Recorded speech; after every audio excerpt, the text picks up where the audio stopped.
Zgodbe, kot jih piše življenje.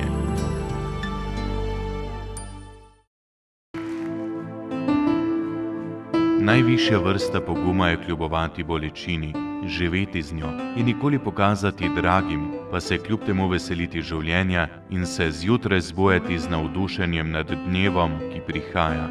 Besede, ki jih je nekoč izrekla Kathleen Casey. Besede, ki še kako veljajo za 5-člansko družino iz Maribora, starša 3 otrok, od katerih je najmlajši potreben vsakodnevne pomoči. Nik je 3-letni fant, ki ne govori, ne hodi, ne vidi, ne sliši in se ne hrani samostojno. Ima cerebralno paralizo in epileptične napade. Prav vsi, ki ste kadarkoli dali na stran kakšen zamašek in ga kasneje darovali, ste naredili majhno gesto z velikim pomenom v prid pomoči nekomu, ki jo res potrebuje. Z zbranimi sredstvi bo malemu Niku omogočeno dodatno zdravljenje in pripomočki za lažje življenje.